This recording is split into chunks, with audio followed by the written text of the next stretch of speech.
Hello students, NT Mittal law class में आपका स्वागत है। मेरा नाम निधि मित्तल है। आज हम एक और इम्पॉर्टेंट टॉपिक पर बात करेंगे जो रिलेट करता है लॉ ऑफ टॉर्ट से। आज हम यहाँ पे बात करेंगे वॉलेंट्री नॉन फिट इंजूरिया के टॉपिक को रिलेट करेंगे। आज हम इस टॉपिक को भी हम स्टार्ट करें उससे पहले सिंपल सा एक पॉइंट अराइज होता है, what is the meaning of tort. Tort का मतलब क्या होता है? टॉर्ट लैटिन भाषा के शब्द टॉटम से बना है जिसका अर्थ होता है रोंग से। वही बहुत सिंपल एग्जाम्पल है। अगर आप बात करें नेग्लिजेंसी की, आप बात करें डिफेमेशन की, ये सब क्या है? ये टॉर्ट का ही एक प्रकार है। डिफेमेशन हम इंडियन पिनल कोड के तहत 499 में एज अ क्राइम के रूप में भी जानते हैं। नेग्लिजेंसी क्या है? एक टॉर्ट है। फॉर एग्जाम्पल समझना, अगर कोई व्यक्ति है ए और वो किसी बिजी रोड पर जा रहा है, बहुत ही बिजी सड़क पर जा रहा है, वो काफ़ी आगे पीछे गाड़ियां चल रही हैं, तो भाई साफ पता चल रहा है कि ए की ड्यूटी बन रही है कि इस टाइम पर उसकी जो कार है जिसको वो ड्राइव कर रहा है उस व्हीकल की रफ्तार वो सही रखे। लेकिन वो क्या करता है? वो बहुत तेज गति से उसको लेकर जा रहा है। वो अपना काम कैसे कर रहा है? नेग्लिजेंसी कर रहा है, जिस वजह से जो सामने वाली पार्टी है बी, उसको बहुत ज़्यादा इंजुरी अराइज होती है, उसको बहुत ज़्यादा चोट लग जाती है। अब यहाँ पर B party as a plaintiff क्या करती है? इस ए पर मुकदमा दाखिल करती है कि इसको अब डैमेजेस चाहिए बी को। यहाँ को इसको कैसा डैमेजेस मिलेगा? अनलिक्विडेटेड डैमेजेस ये क्लेम करती है। ठीक है, तो जनरल स्पीकिंग तो रूल ये कहता है, लेकिन कई बार कुछ कंडीशन ऐसी बन जाती हैं जिनमें जो प्लेंटिव होता है ना, उसको जो इंजुरी पहुंची होती है वो उस इंजुरी के लिए खुद ही लाइबल होता है। मैंने क्या कही है? कई बार ऐसी कंडीशन बन जाती हैं जिसमें प्लेंटिव को जो इंजुरी पहुंच रही है उसके लिए वो खुद लाइबल है, तब वहां पर उसके लिए कोई डैमेजेस उसको रिसीव नहीं होगा। Volenti non fit injuria, it is called general exception of tort. क्या है volenti non fit injuria? It is a general exception of tort. Tort क्या होता है? अभी हमने मीनिंग समझा था कि जो प्लेंटिव है उसके जो राइट्स थे, जो डिफेंडेंट था, डिफेंडेंट ने क्या किया? डिफेंडेंट ने सिविल रॉन्ग किया, जिसके बदले में जो प्लेंटिव का राइट है उसका क्या राइट अराइज हो गया कि वो डिफेंडेंट के अगेंस्ट अनलिक्विडेटेड डैमेज की मांग कर सकता है, सिविल सूट वो उसके अगेंस्ट दाखिल कर सकता है। It is called tort. लेकिन उसका एक जनरल एक्सेप्शन होता है, वॉलेंट्री नॉन फिट इंजूरिया। अगर ये साबित हो जाता है कैसे भी करके कि यहाँ पर जिस काम की वजह से, जिस एक्ट की वजह से डिफेंडेंट को हानि पहुंची है, इंजुरी पहुंची है, उसमें उस एक्ट में खुद डिफेंडेंट जानता था, अगर ये साबित हो जाता है कि जिस एक्ट की वजह से प्लेंटिव को हानि पहुंची है, उस एक्ट के बारे में प्लेंटिव को पहले से पता था, उसे पता था कि उसको हानि हो सकती है, वहां पर डेंजर है, उस मामले में उसने अपनी फ्री कंसेंट दी है, तब वहां पर उसे डैमेजेस रिसीव नहीं हो सकेगा। It is called volenti non fit injuria. इस सिद्धांत को कहते हैं वॉलेंट्री नॉन फिट इंजूरिया, जिसमें प्लेंटिव खुद एक ऐसे काम को करने की मंजूरी दे रहा है जिसके बारे में उसे जानकारी है कि ऐसा काम करने की वजह से उसको हानि होने की संभावना है।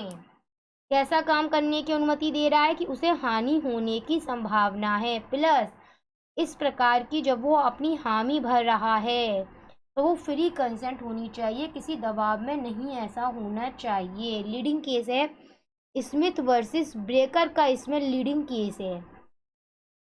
अच्छा, एक बात और, यह साबित कौन करेगा कि ये, तो यहाँ पर अगर प्लेंटिव कल को डैमेजेस क्लेम करता है तो ये कौन साबित करेगा कि यह जो एक्ट है वो वॉलेंट्री नॉन फिट इंजूरिया की कैटेगरी में आ रहा है? ये साबित करने का बर्डन ऑफ प्रूफ डिफेंडेंट के ऊपर होगा कि वो ये साबित करे कि यहाँ पर प्लेंटिव को इस काम की पूरी जानकारी थी कि उसे किसी प्रकार का डेंजर हो सकता है और इस काम में उसकी पूरी फ्री कंसेंट थी, फ्री कंसेंट मतलब ये कि उसने सहमति स्वेच्छापूर्वक दी थी, किसी ने उसको डरा धमकाकर उसकी सहमति रिसीव नहीं करी थी, किसकी मजबूरी वगैरह में उसने अपनी सहमति नहीं दी थी। इसका लीडिंग केस आता है स्मिथ वर्सेस ब्रेकर का केस था। इस केस में यह हुआ था कि यहाँ पर जो इसमें प्लेंटिव था, क्या हुआ था इस केस में कि जो इसमें यहाँ पर प्लेंटिव था वो किसी खदान वगैरह में काम करता था। वहाँ पर जिस जगह वो काम कर रहा था उसके ऊपर से क्रेन होती है, क्रेन, वो जाती थी। बहुत संभव था कि किसी भी दिन ऐसा हो सकता है कि वो क्रेन उसके ऊपर गिर सकती है। उसके बाद भी वो प्लेंटिव वहाँ पर काम कर रहा था। वो जानता था, उसको जानकारी थी कि वहाँ उसे खतरा है, डेंजर है, तब भी वो काम कर रहा है। और एक दिन ऐसा ही होता है कि वो क्रेन उसके ऊपर गिर जाती है और उसे बहुत ज़्यादा इंजरी पहुंचती है। उसके द्वारा डैमेजेस क्लेम किया जाता है। डिफेंडेंट यहाँ पर अपने बचाव के रूप में इस एक्सेप्शन का प्रयोग करता है, वॉलेंट्री नॉन फिट इंजूरिया का।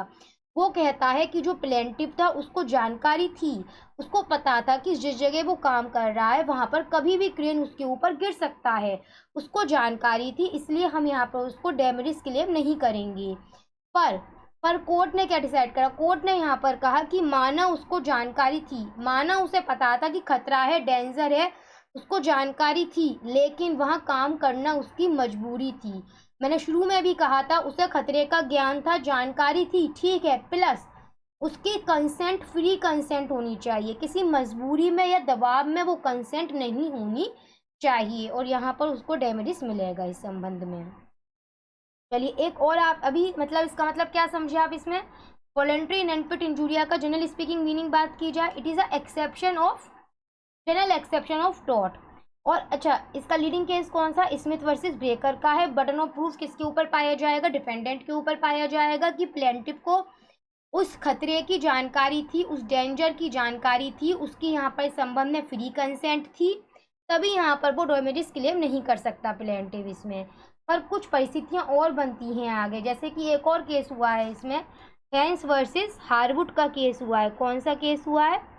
हेंस वर्सेस हार्वुड का केस हुआ है। इस केस में क्या हुआ था कि यहाँ पर जो डिफेंडेंट था उसके द्वारा अपना हॉर्स मेन मार्केट में यूं ही जाने दिया उसने। जो प्लेंटिव था ना, उसने दूर से देख लिया था कि वो हॉर्स आ रहा है। अगर हॉर्स को ना रोका गया तो उस वजह से वहाँ पर जितने भी लोग वगैरह हैं, बाजार में जो प्रॉपर्टी वगैरह है, उनको हानि पहुँच सकती है। प्लेंटिव को पता था कि उस हॉर्स को रोकने में उसे चोट भी कारित हो सकती है, उसको क्या था? उसको जानकारी थी, ठीक है ना। उसने फ्री कंसेंट से उसने ये काम किया था, कोई दबाव वगैरह नहीं था उसके ऊपर, लेकिन उसने यहाँ पर ये काम किसके लिए किया था?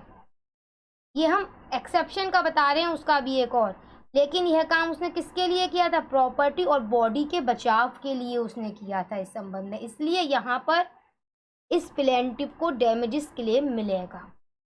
माना कि उसको जानकारी थी, माना किसी ने उसे फोर्स नहीं करा, लेकिन उसने जो काम किया है वो प्रॉपर्टी और बॉडी के बचाव में किया है उसने यहाँ पर इस संबंध में। तो प्लेंटिव जो है अगर इस बात को साबित कर देता है इन सब बातों में, तो उसको डैमेजेस क्लेम हो सकता है। तो इसी के साथ में आपने आज क्या जाना? आज के टॉपिक में वॉलेंट्री नॉन फिट इंजूरिया किसे कहते हैं? It is a general exception of tort.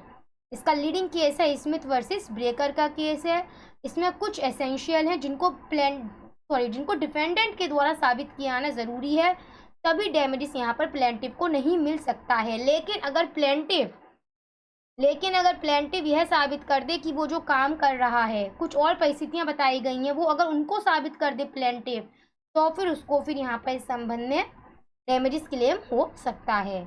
तो फिर इसी के साथ फ़िलहाल आज के लिए अपनी ये क्लास यहाँ पर कंप्लीट करते हैं। आगे ऐसे ही और इंटरेस्टिंग टॉपिक्स के साथ अपनी क्लास कंटिन्यूस करेंगे। फ़िलहाल के लिए क्लास यहीं पर कंप्लीट करते हैं।